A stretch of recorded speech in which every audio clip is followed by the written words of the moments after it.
Welcome to the worst of the best podcast. You wanted the best. Well, they didn't freaking make it. So here's what you get. From Canada, Ryan and Jason.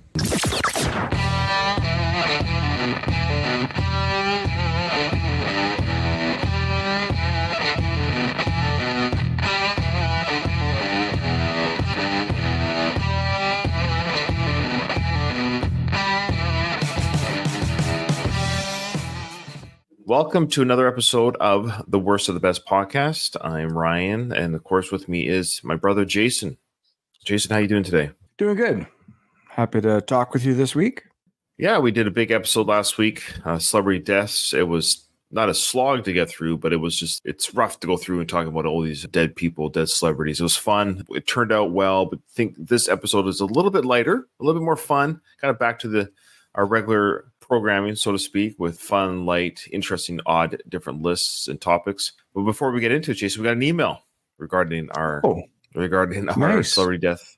Well, we asked, did we forget anybody? And we did.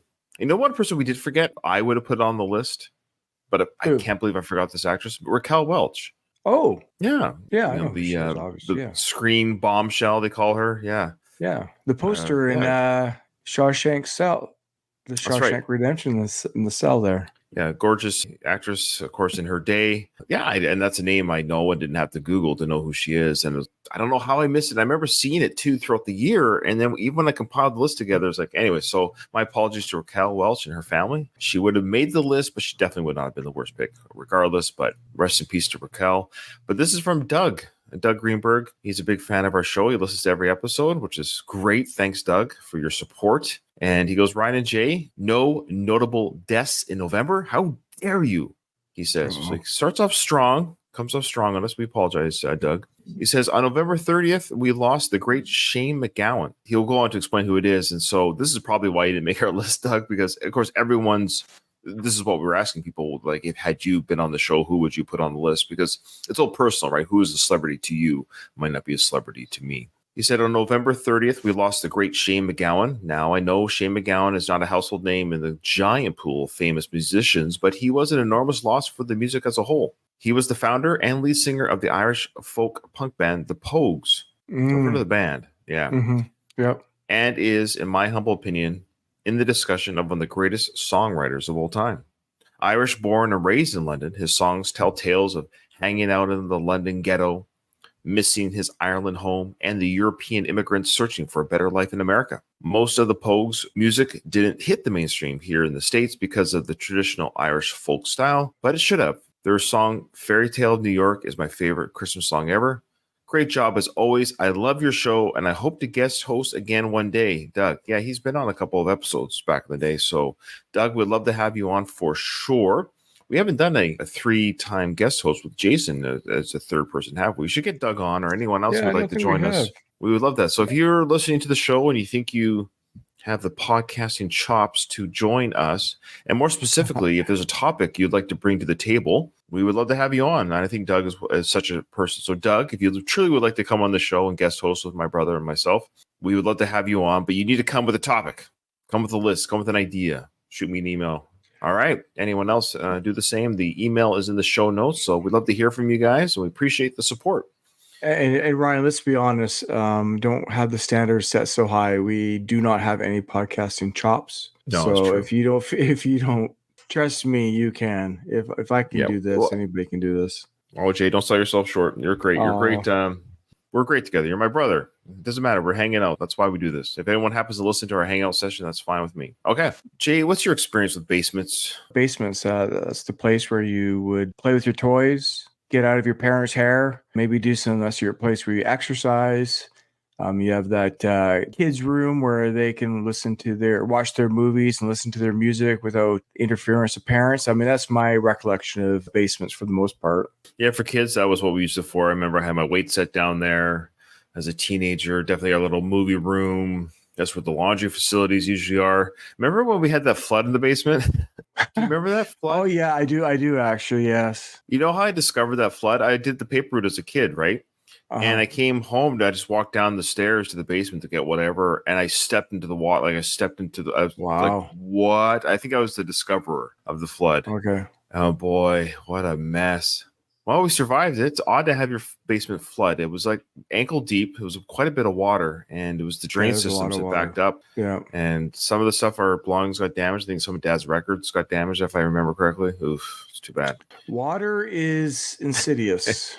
It does not, it's ruthless. In a house, that and an infestation of any type. Those are the water's number one, I think, and then rodents or ants or wasps eating into your walls, something like those are like their 1 and 2 usually. Yeah, and Jason, you brought up some great different experiences people can have in the basement, from floods to insects and mold, and some good memories too with exercise equipment or movie watching. However, we are going to talk about 9 different things that people discovered in their basement, things that we did not. Just wait. We can't go on without talking about that one room that we had growing up, that one basement room, the same place that we had the flood.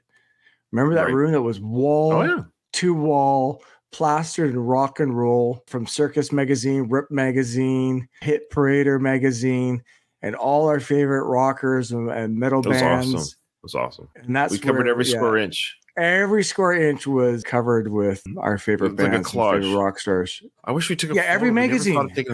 Wow. No, we never thought of taking a photo. Well, yeah, we didn't have cell phones back then, obviously. So that was just back in the day where you didn't take pictures of everything. There was a time when that was the case. You just have it in your memory. So it's still in our memory, but I just kind of wish if I could go back in time, there's so many things I would have taken photos of, but you just don't think you're going to care about when you're an adult. You just enjoy it when you're a kid. And that was literally not a single piece of painted wall was exposed. It was all hard rock.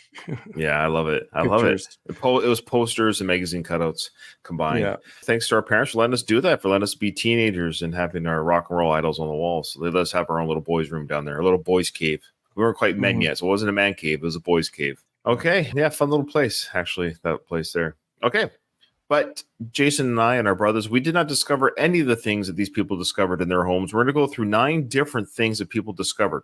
So as we just discussed, Jay, despite its potential for versatility, the basement often remains an overlooked area, prompting associated with eerie tales of lurking monsters waiting to strike. Do you ever think about that when you're a kid? The basement's a little bit scary. You turn off the light and you're like... Yeah. You go down to do the laundry, right? You go down to do the laundry. You're like taking your life in your own hands. It's funny. I've seen some fun Instagram videos of the shared experience. You turn off the light and you run up the stairs and that creature is chasing you, but it stops just at the door as you close it to your bedroom.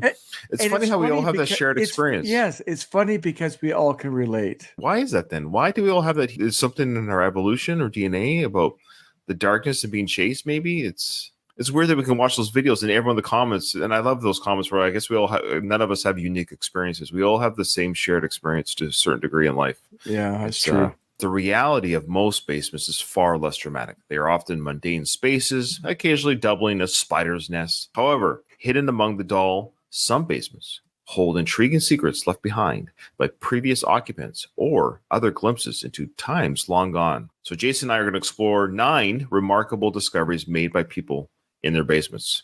So number 9, Jay, a seemingly innocuous well might not evoke fear when situated in an open field. Have you ever seen a well in an open field, like an old farmer's well? I don't think I ever have. No. What an interesting concept back in the day. The Old West, they dig deep enough to get water underground. Like, that's pretty crazy. I don't know. It's weird that they're able to do that. And they did do that back in the day, and they just put that bucket down there and scoop up water and bring it back up. Yeah. That's odd to me. If the world depended on my knowledge of how to do things, I'd be dead so quickly. I wouldn't know how to dig a well, make a well. Anyways. So, Jason, we all know what a well is. However, the scenario takes a chilling turn when you envision a well in your basement. And not only that, you find yourself plummeting through the floorboards into its icy depths. This is precisely what happened to Christopher Town, a 67-year-old man who was helping a friend with furniture relocation in their kinetic home. And it was an older home, it was considered a historic home. As the floor unexpectedly gave way with a disconcerting crack, Christopher fell 30 feet into the darkness below. 30 feet, Jay. Yeah, I've actually seen this story online. I've actually seen a video on this. It's very interesting. He clung desperately to the rocky walls of the well, narrowly avoiding the threat of drowning until the rescue team arrived. Remarkably, this hidden well had once been situated, of course, outdoors. This was a common well that people used outdoors. Yeah. It was hidden with a house expansion, and it was only covered with a wooden flooring. A man in Connecticut is lucky to be alive after surviving a bizarre fall. Listen to this. He was helping a friend move into a historic home in Guilford on Sunday when he tumbled through a floor. Instead of hitting a subfloor or a basement, the man plunged 30 feet into a well filled with water. He had to tread water for 25 minutes until rescuers pulled him out with ropes. Miraculously, he suffered minor injuries. But isn't that crazy? Can you imagine the surprise and fear? You're just at a buddy's house. Hey, can you help me move a couch? And somehow, through whatever chain of events, they remove the flooring, and buddy falls 30 feet into a well. And can you imagine your fear and confusion combined with fear of what has happened? 30 feet is long enough for you to go, I'm not sure what's happening here. Like, it's not like if you fell through a normal floor, it'd be like 8 feet or 9 feet until you hit the. Sure. The 30 feet is 3 times that. You're kind of wondering, am I going to hit something? What's happening? Yeah, exactly. There's enough time to think. But he hit water. Thankfully, there was still water in that well. Yeah. Some ways hitting the water is actually better than probably hitting a basement floor. Of course. Yeah. I'd rather hit 30 feet falling into water than 9 feet onto a hard concrete floor. Sure. But the fall would just be scarier, but the impact's lesser. That to me is insane. The circumstances that led up to that poor man. If you just think about all the different things, somebody built that well. Back in the 1800s, this well was built by Farmer Joe and his family. All right, there's sport. Let's build this well. And they built this well, provided water and sustenance to families for generations. But then eventually the 1980s rolled around and a house was expanded over the well. And then it became a trap for somebody. It's just odd that it went from providing nourishment, sustenance to a family to almost killing a man later, 100 years later, 200 years later. Who in the 80s would expand a home over a well? You would have enough engineering thought to go, we should probably put cement over it or something. Or fill this hole up. Or just in case we need water, maybe. I don't know. Emergency water source. Odd. Very interesting. Odd. Yeah, I love that one. That's an interesting one. Jay, what do you got for the next one? The mysterious disappearance of George Carroll in 1961 haunted his son Michael for years. Various theories from buying cigarettes to a potential Korean lover circulated, leaving the family in the dark about his fate. The puzzle began to unravel when Michael purchased his childhood home.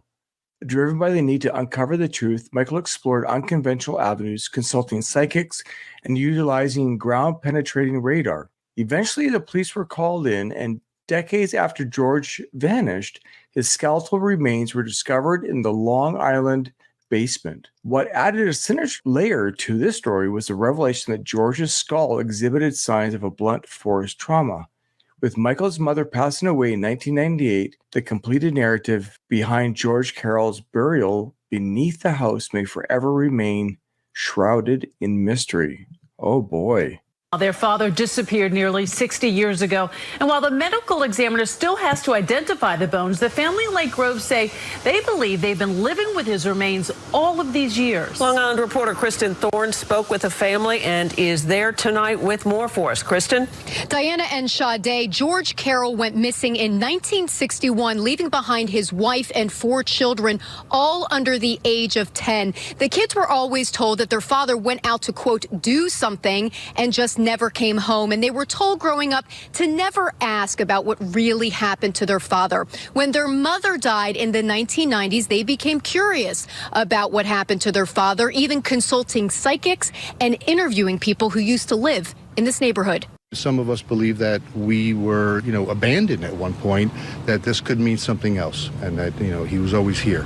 It's kind of comforting to think that. Could Stephen Carroll's dad be the remains that have been found buried in the basement of the family's longtime home on Olive Street in Lake Grove? His brother, Michael Carroll, who now owns and lives in the home, believes it could be. This is something as we grew up, we heard multiple stories. In fact, Michael Carroll began excavating the basement 3 years ago looking for his father. It became dangerous, all right?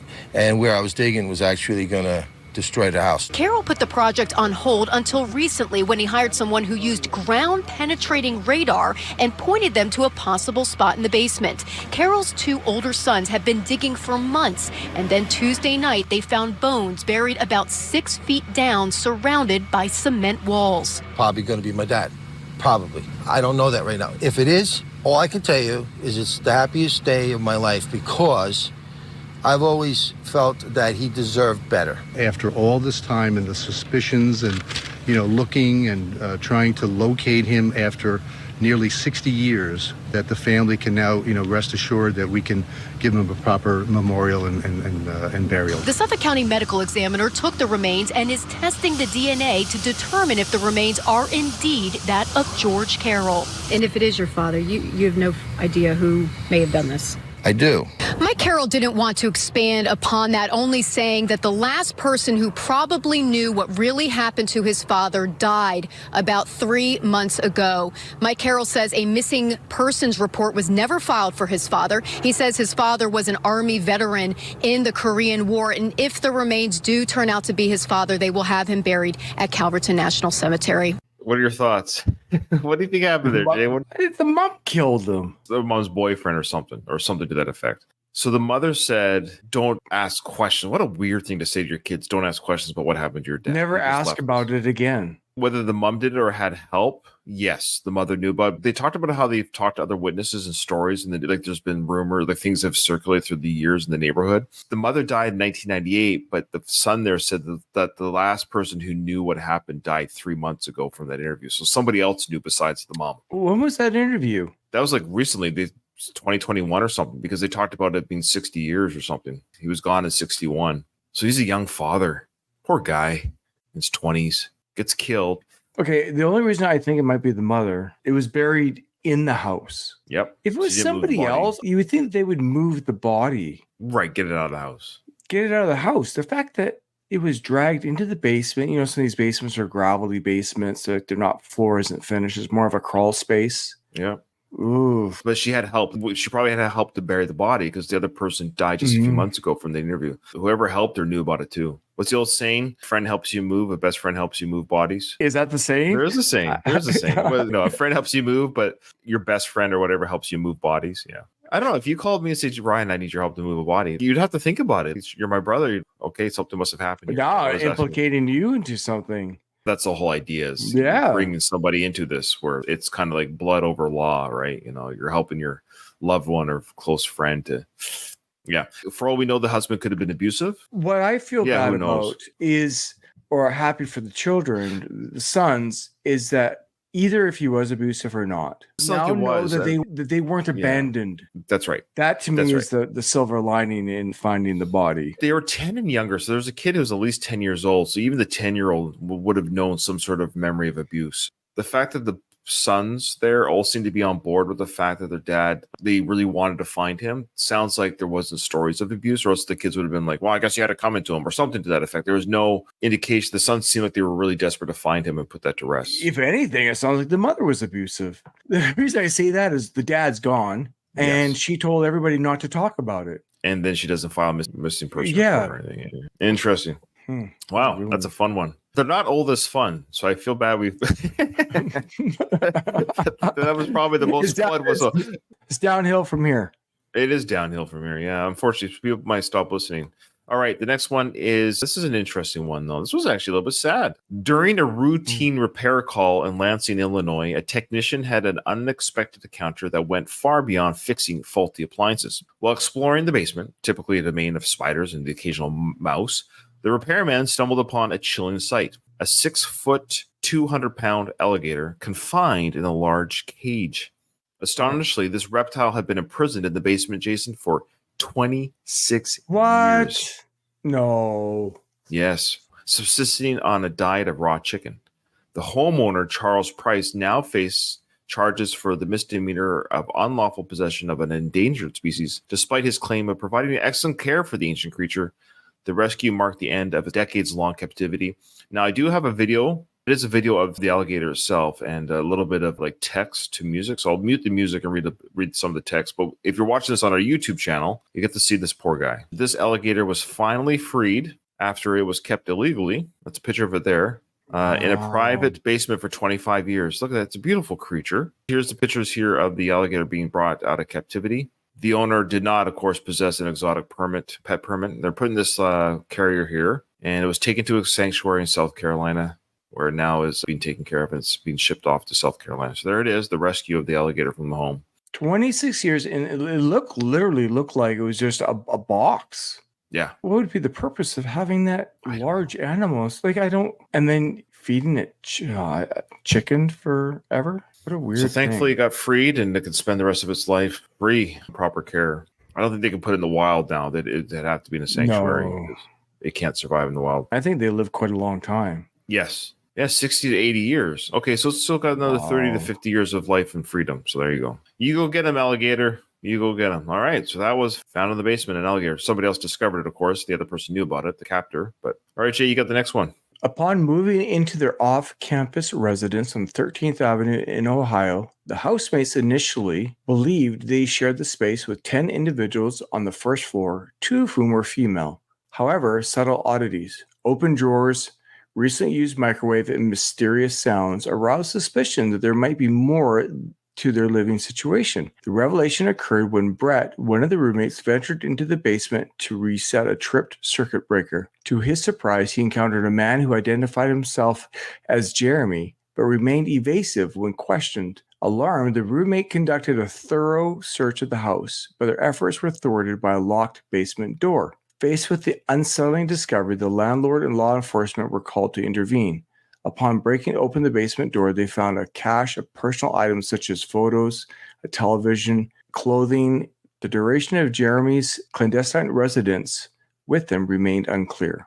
When Mark and his roommates moved into their new place off campus, it seemed just like any other college house that needed a bit more work. There was mold in our air conditioners, the walls and the floors were all dirty. But after a month of living in the house off East 13th, the guys started to get the feeling that something more was wrong. We had been telling everybody the story about the ghost in our house, coming and opening all our cupboards and the oven and the microwave and all this stuff. They started getting even more suspicious, so Mark and his 8 housemates searched the house. Down 2 flights of stairs in their basement, they found a door. They tried opening it, but it was locked. Behind the locked door, there was some weird noises like dings and alarms and stuff. When their realtor finally opened the door, what they found shocked everyone. A bedroom that someone else had been living in. No, what? You gotta be kidding me. Inside the room, they found pictures of the guy with his friends and family. One of Mark's housemates, Brett, recognized the guy in the photos as a man he'd run into once before on their property. The house is divided into 2 separate rental spaces, so at the time, Brett just thought he was on the other lease. He was like, oh, I was wondering when I get to meet the people that live here. And I was, oh, hey, what is your name? And he's like, oh, my name's Jeremy. According to Brett, Jeremy was a student at Ohio State. He wasn't home when the boys finally got into the room, so the realtor left a note on his door before he evicted him. Jeremy's since moved out of the house, but he left behind some items that show he was living here, such as this mattress that he was using, and some drinks, and even food. Jeremy had access to a bathroom in the basement and a sink that he could have used to do laundry, but the guys don't think he ever ate their food or went into their rooms. He was a really nice guy. I feel bad for him, but it's just, he wasn't supposed to be living there. Since Jeremy moved out, the guys have changed the locks on their doors. They just feel lucky it didn't turn out worse. It's funny now, but it really could have been potentially extremely dangerous given some random guy had a key to our house and was just living in our house without anyone knowing. How does a dude live in your house and you don't know it? That's so interesting. So when I first heard the story, I was like, well, where does he go poo and pee? That's always the first thing I think of. Where? Yeah, but he had his own bathroom. So he legit had his little pad, a windowless room in this house in the basement with a locked door. So I think he literally snuck around when they went to school. And he's obviously been there before those students moved in. So this is like a student housing. So something that must have happened over the years or months where this guy maybe once lived there. Sounds like he was an old resident, or he went to school there and somehow just goes like, hey, in between semesters when people move or go on Christmas vacation or something, I'm just gonna somehow. Oh, he might have been friends with an old student from maybe 8 years ago or something, and he just stays there. And he's been living there rent free. The gig is up. I love how he still got evicted officially. But he was a nice guy, though. He seemed like a nice guy. When he got the eviction notice, hey, dude, you need to leave, from the realtor, he left without a fight. He seemed reasonable enough to know, like, okay, I have been stealing in the sense I'm living here rent free. I'm not contributing to the mortgage instead of going to jail or having the cops. He just left. So to his credit, he kind of up and left, but he stayed there as long as he could until the gig was up, but he got caught. What I find also interesting is that nobody went to look in the basement, like, hey, let's check out our new digs. You know how kids are. They're young kids. They're in their early 20s, late teens. They're going to school. They're living in a frat house type situation. You know what they probably thought? They probably thought it was just like one of those doors that's the landlord's equipment, supplies. It's a locked door. The door's locked. Or a door that goes to another other side. Yeah, it's like a hallway to the other residence. So they're not going to go through it. Like, hey, that's not our door. It's locked for a reason. This isn't our house. It's the landlord's memorabilia, I should say, of stuff or whatever. Like, who cares? They just go about their day. They're just, it's Jeremy living there. Jeremy's been there the whole time, taking a crap. He's down there taking a crap on the toilet. Eating ramen noodles. He had a TV. Was there a TV?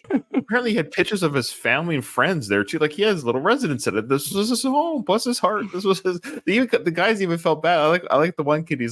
He's a nice guy, and I kind of feel bad he got evicted, but he's not legally supposed to be here. He brought it on himself. He's not supposed to be here, so he was evicted. Could you imagine if you thought somebody had broken into your home? Like a crossing? Well, they met him. They bumped into him, so it was on the outside. But could you imagine meeting him on the inside of your house? That'd be weird.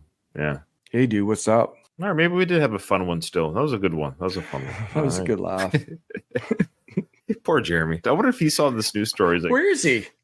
I don't know. Is he in your basement? He could be. Yeah, guys. Actually, yeah. Everyone check your basements. Check your attics. You never know. Oh, man. My attic, my house, I kid you not. This is kind of a side note here. I've heard stuff in my attic, and I'm telling you, man, at night, it's right up, like, there is an attic in our house, and I've heard noises. I'm like, okay, it's probably a raccoon or an animal, and I guess at this point, I don't want to know. It's sealed off. If there's animals living up there, I'm not going up there. It's what's done is done. It's whatever's existing is existing. I've heard things at night, and I'm like, that's something up there. It's either a ghost, which is unlikely, or it's an actual physical entity moving around up there. Dude, if I heard that, I would not sleep one more minute. Oh, I would have to find it. Okay. Well, if I hear it again, I'll let you know. I couldn't handle knowing that there's something up there. If there was an animal up there, I needed out. I couldn't sleep another week. Okay. So speaking of things, maybe creatures living in your house that you didn't want living in your house, that brings us to our next one. Royce Robbins and Shannon McFadden's move into their Colorado home took a nightmarish turn when an unexpected problem emerged from below. Snakes.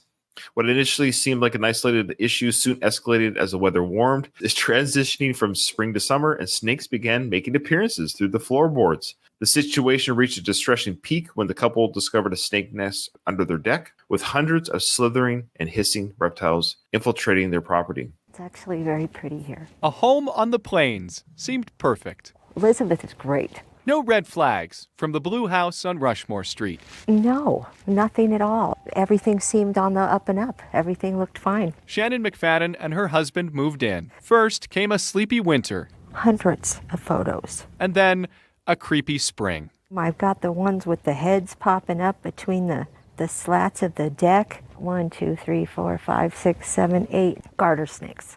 Harmless. Yes. Thank goodness. If you're cool with a snake den under your deck. It was a surprise. Snakes under the shed, snakes on the back door, one snake inside. My cats had it cornered in the bathroom. At first, the couple took the problem into their own hands. No, I was using a stick. And then I'd fling them. Exterminators brought more professional tools. We removed over 150 before winter hit. They paid for a new concrete deck and shed. Well, so far about $8,000. Those cheap snakes got off scot-free. Oh, man, there was one that was like this big. I think she was pregnant. She was big around, too. The snakes have moved out, hopefully. A nightmare. Shannon should know by spring if there are still snakes on the plains. Oh, yeah, that's a great one. That's actually a terrible pun, but we had to do it. Yeah, beautiful little home, beautiful little property. And so how they fixed this, if you guys weren't quite tracking with the news story, they took out the wooden deck and they built a concrete deck, obviously eliminating the chance of anything living in the concrete. That was a lot of snakes. They came to the home. Hey, so it's cool to see a Gartner snake when you're out for a hike. Oh, Yeah, cool, yeah, yeah. snake. We used to catch them as kids. Yeah, I know, all the time. But to see thousands coming up underneath your deck around your house, or hundreds, I don't know. You know who's terrified of snakes? Dad. He hates snakes. He doesn't like looking at them even. I forget we were watching a movie or something. A snake came on. To him, Indiana Jones. There's a big snake in the plane, Chuck! Oh, that's just my pet snake, Reggie! I hate snakes, Chuck! I hate them! Come on, show a little backbone, will ya? Yeah. Interesting. I did not know that. Yeah. Okay, Jay, you've got the next one. The renovation plans for an 18th century home in Ridgefield, Connecticut took a chilling turn when a homeowner stumbled upon a startling discovery beneath the basement floor: human remains. Halting the renovations, the homeowners called in archaeologists and forensic experts to investigate further, leading to the revelation of 2 additional skeletons. Oh, speaking of Indiana Jones. Yeah, I know, archaeologists. All 3 skeletons were identified as men aged between 21 and 50, and forensic analysis indicated the bones dated back to a time long before the current occupants.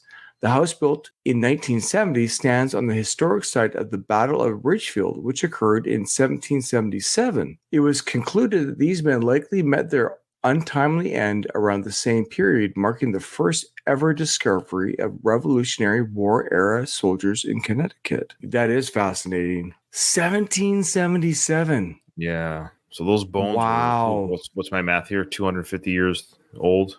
Incredible. I don't know how I feel about ghosts or spirits or hauntings, but that's legit. You're building your house on top of 4 bodies. I don't know, man. I wonder if there's any stories about that area. And it's also interesting that you could build the home and not realize that you're on top of skeletons until later. Yeah. They must have dug deeper maybe or something.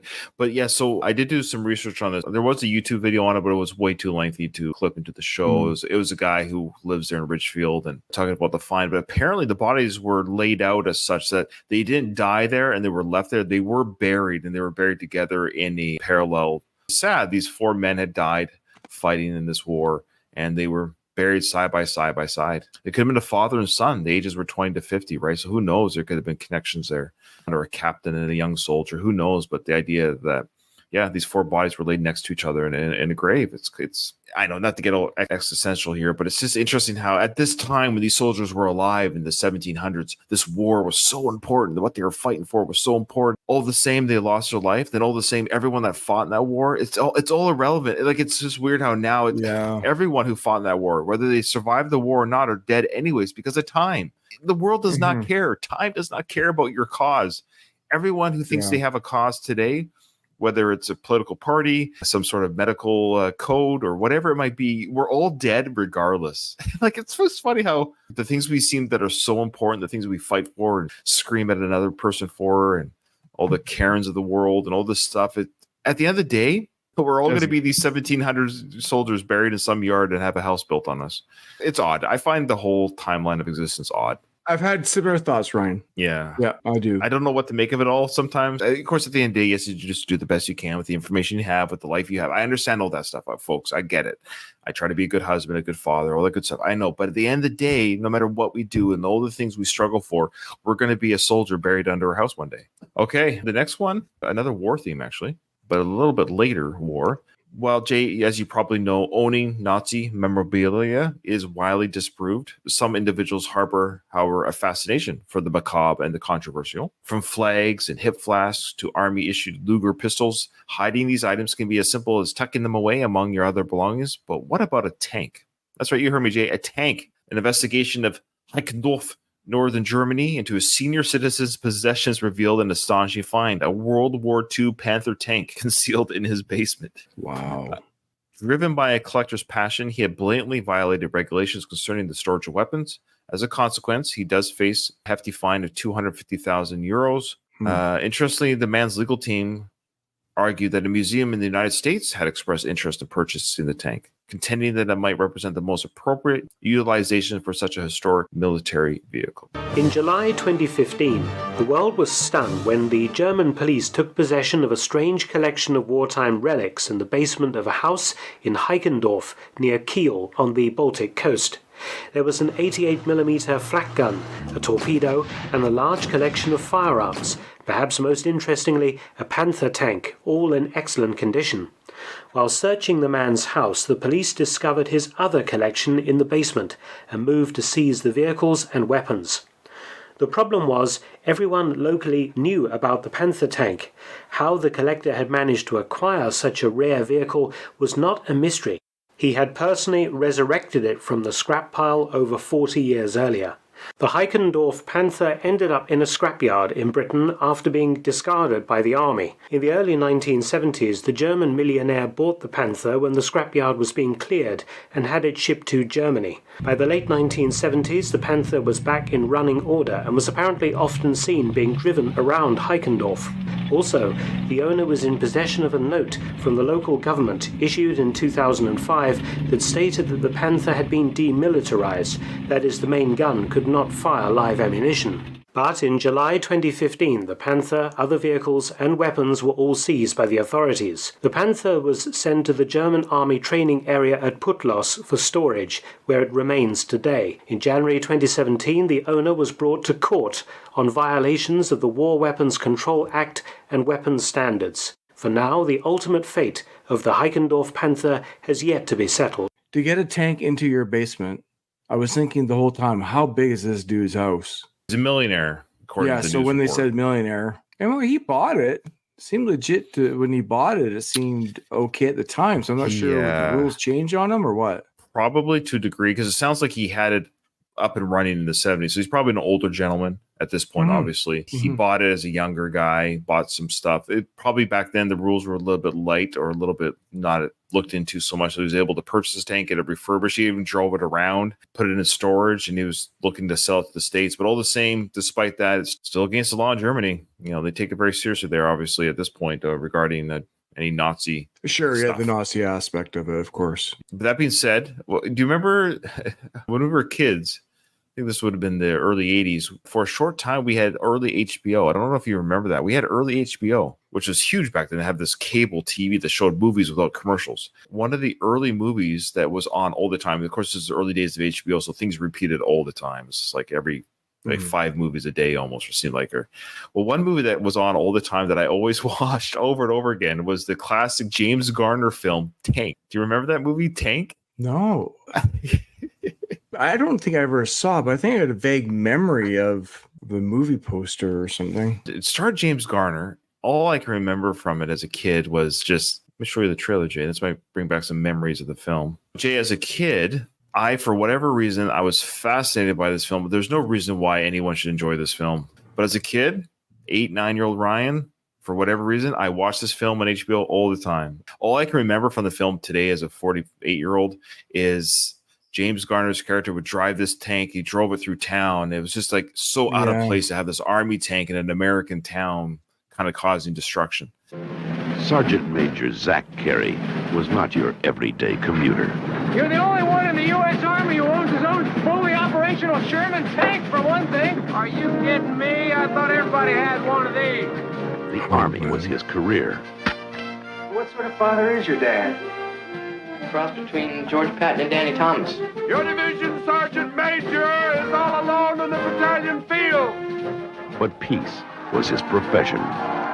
Hey, you don't want to do that. Is that right? How would you like it if somebody went? Until he got on the bad side of a sheriff who didn't have a good side. Somebody marked up your face when you was on duty. And who was it that marked you up when you was out representing me? I want to know everything there is to know about that, Sergeant Major. William Carey. Yes, sir. Does your lockup? Yes, sir. It'd be enough to get that little boy of yours at least 2 years on the county farm, maybe 3. I didn't do anything. Somebody else's lock was on my locker. Somebody else. I know. The sheriff is using you to get to me. We are getting a lawyer, and that's all there is to it. Now they've got his son. That's any more lawyer noise. And that kid's going to be shot trying to escape. And they've got the odds. But he's got the tank. Oh, Lord. I do believe I got you covered. Apologies.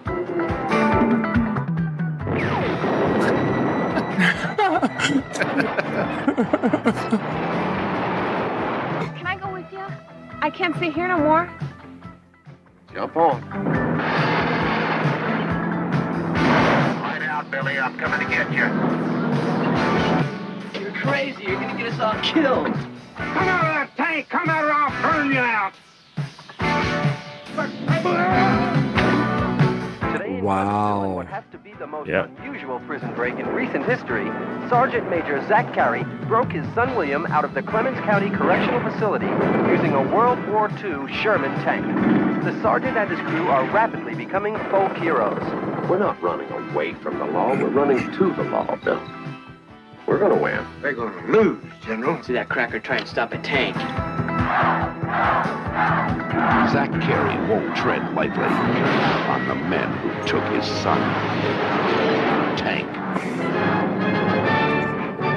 Rated PG. Anyways, that's amazing.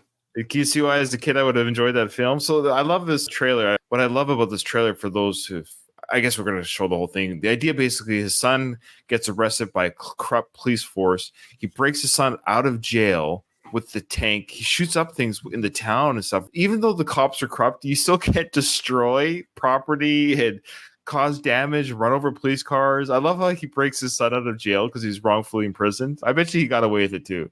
And the mother's like, we're going to get a lawyer. He's like, no, we're not. We're going to go get a tank. We're going to make things...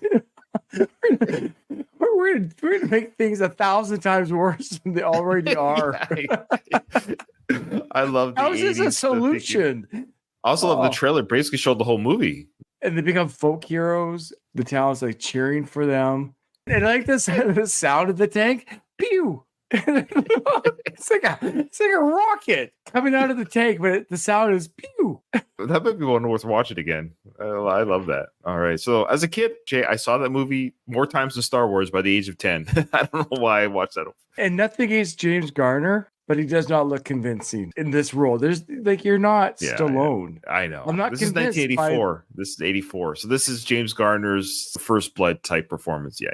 Not convinced. But he has that James Garner type, Maverick, wink at the camera type. That's his. He's a little. He's a good guy with a little bit of a bad streak in him. A little bit of a rebel. And love it. Maybe that German guy was holding on to his tank just in case he had to break one of his relatives out of jail. Maybe that's why he held on to it. All right, you've got the next one. Yeah. The allure of secret religious sects often lies in their mysterious practices, invoking a sense of fear for those on the outside. This mystique extends to their places of worship, which, when abandoned, can take on a terrifying aura. Pat and Diane Farla stumbled upon one such chilling discovery as they explored the nooks and crannies of their 170-year-old house, steeped in history. The unexpected find? An abandoned chapel concealed beneath a metal grid in their basement. A few drinks and a little idle curiosity back in 2010 led to the discovery of a hidden chapel under a family home. The Farla family were having a celebration on Good Friday when they decided to check out a metal grid in their Telford home in Shropshire, England. 3 years after Pat and Diane Farla moved into the detached Victorian building, they became curious what lay behind a meter-long rectangle which lay alongside a wall. After pulling it away, they found a hole which was just big enough for someone to squeeze through. And as they found themselves in a small, eerie cellar, which appears to look like a chapel, it had a cross and what appeared to be a podium, signifying it was used as a worship center. That's the photo of the actual site, which I found interesting. There's the little chapel they found underneath their home. Look at that, though. There's that cross that might have fallen off the wall onto the floor, but it's on the floor. A little seating bench there, podium/altar of some sort of sacrificial altar, maybe. Look at the walls. This is under their house. This does not look like a chapel. This looks like a place where people do some really bad sacrifices. Come on. Well, chapel for Satan? Come on. Chapel for Satan. I always say, come to our YouTube channel, guys. I always provide the links in the shows. If you at least want to see the pictures that we're talking about, it's hard to describe, but it's all concrete. Of course, it's underground. Someone built this. Somebody used it for something at some point. And that's what I find fascinating. Let's continue the story. Yeah. Worship. In the center of the room lay a wooden cross which appeared to have fallen down after rotting away. Matthew said, "We only discovered it because we were drunkenly fooling around and decided to have a look at what was beneath the grid. It was amazing. Everyone was hovering around with excitement. The first thing we came across in the middle of the basement was an old open chest, and in it were old newspapers and bottles dating back to the 1930s. There were also some hooks hanging from the ceiling, which could have been used to hang meat. There were also some sort of brick seats around the walls, which looked like something you might find in a church. The surprises continued as exploration went on, and someone spotted some stairs at the back of the basement. When we spotted the stairs in the room, we tried to find out where they led to. There was more cardboard, and we broke through that and came out in a cupboard in our dining room. It's strange it's been here, and we had no idea. We're not sure what the room was used for, but the crosses and layout suggest it may have been a chapel. The Farlas said the deeds in the detached home dated from 230 years ago, and they believe that at some point it may have been used as a pub. Historical documents expert from nearby said, if the deeds are over 230 years old and the room dates back to the 1700s, there's a chance it could have been used as a Catholic hideaway or for other nonconformist religious groups. There's a possibility a room like that could have been used as a clandestine Catholic church, as you couldn't be Catholic during that time. You would be persecuted and executed. So that's an interesting theory, too, that it was built so long ago. I guess the Catholic religion was outlawed in that area. It could have been a secret underground Catholic church, which kind of makes more sense with the cross and the altar, and maybe that's where they had their sacrament. Imagine finding that old chapel in your basement, Jay. That's a crazy find, man. I would almost want to restore it to some degree, have the ultimate like chapel man cave. Think about that. You could kind of make something out of that if you think about it. I wonder if at some point it turned into a place for, like, if they found alcohol in there, like, did people do moonshine in there, or like hide out when combination alcohol? of everything? Yeah. The fact that there's hooks in there, I wonder what the hooks were for. Hanging meat? What about hanging people? Well, people are meat. That room did not look very inviting. Like, if I say, hey, you want to go to church? I'd be like, no. What's with the hooks? I want to hang around for a bit. No, I'm good. When I see these old stuff, I wish there was a way we could somehow. So when we drive across Canada, we've done it a couple of times for a family move, but you've done this too when you travel, Jay. You've driven across the States. And when you see old, dilapidated buildings, I always think to myself, there was a time there was just land here. Then there was a time that someone said, hey, we must build this here. And they build that there. And then the humans then use that building for the purpose of the reason why it was built, right? So there was a time that there was peak activity in the building that was built. There was a time that this building will always be here, and we're always going to do the thing that we're doing here, whether it's a house, store. There's a peak. And then it dwindles, then it stops, then it gets abandoned, and then it caves in on itself. I find all of that fascinating. So regarding all that thought process, this chapel, there was just land there by nature. Then humans said, we must build this thing here for this purpose. Then that purpose had a peak activity, and then it ended, and then it was abandoned. I always wonder, who was the last person to leave said unit and say, well, I guess we're done. Or they didn't know that they were walking out of the chapel for we're never going to, we're never going to come back. There will be no human that will come back to this facility for the purpose for which it was built. There's always that last visit where I came to this building because it's a store. I bought something and left, and there was the last customer, and then the last cash out. I just find all the last and the first and the peak stuff of these dilapidated, abandoned stuff fascinating. There's history there. Yeah, like when you see houses and they're abandoned, right? They're boarded up. There used to be birth dates in there. Yeah, birthdays, Christmases, and hey, there's an Easter egg hunt, and everybody's like actually wanting to participate, and we're having fun. I know. Now happy birthday to and then and again, it's like those soldiers that were laid to rest. Yeah, none of that activity really matters anymore. Now it doesn't matter. I know all the family birthdays and Thanksgivings and those all homes all the purpose built up into those, and the mortgages that were paid, and the sweat and tears to build it, and the joy. The young husband and wife built their first home. Gone. It's all gone. Where are they? What are they doing right now? I get existential in this stuff. I can't help it. It's just weird to me. Okay, last one, Jay. So this was kind of a fun one. I think I remember when this happened. I think I saw this video. So let's just play the video because I think I saw this video when it made the news. Bears on an eating spree and in search of a cozy space to weather the winter. Let's find out more. More and more, though, they're making your home their home. Yeah, guys, we caught up with the head of the Bear League earlier this evening, who tells us she has lost count of all the phone calls of bears prowling around properties in Lake Tahoe for food and a winter den. She says if homeowners don't act fast, they could soon end up with a furry 400-pound roommate. After scouting out this snug and safe spot to ride out winter, this big guy is getting the boot. Okay, blast him! Over the last few weeks, the Bear League has had to remove dozens of these curious carnivores from crawl spaces all around Lake Tahoe. It's only going to get worse. The bears are scouting out den sites. A lot of these furry ones have figured out that it's really comfortable and cozy and nice under people's houses. That's because hyperphagia is in full swing. It's a phase when bears pack on the pounds ahead of hibernation. They have to put on about 25 to 30,000 calories a day.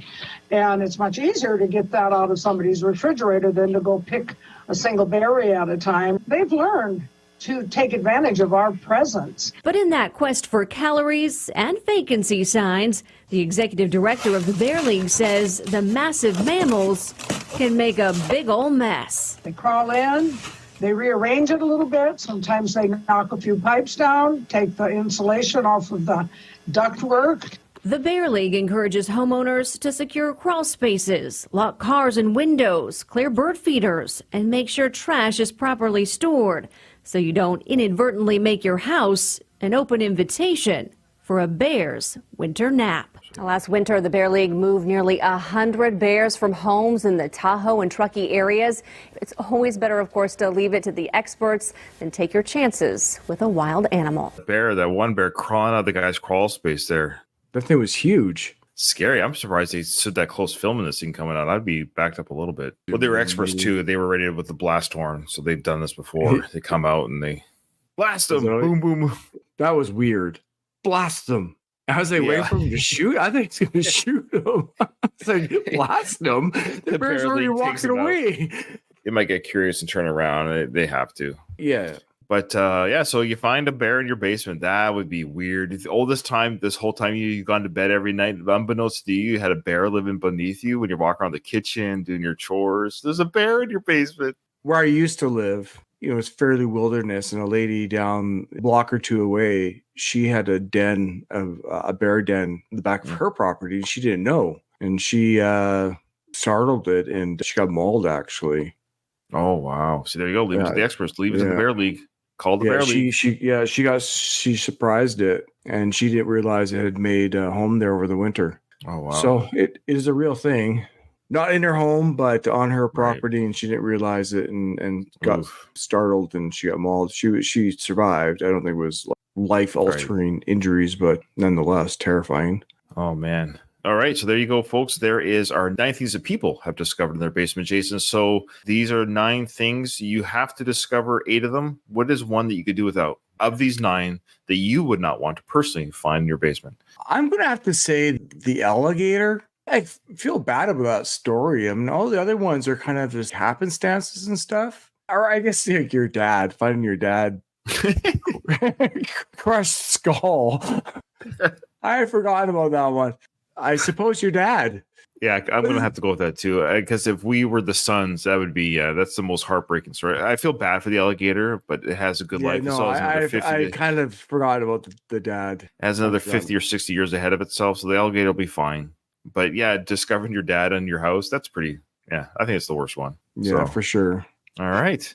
Well, thanks to everyone who joined us. Again, send us an email if you'd like to be a part of the show or give us something to rate and review and then give our worst pick on, or just let us know what you think of the show. Like and subscribe. That's free as well to do, whether it's on our YouTube channel or on your podcast app of choice. When you leave us a comment or review or star rating, that helps us out grow our little podcast. We do appreciate those who do listen every week. Remember, in front of every silver lining, there's a cloud. And today, it was our father's bones in our house in the basement.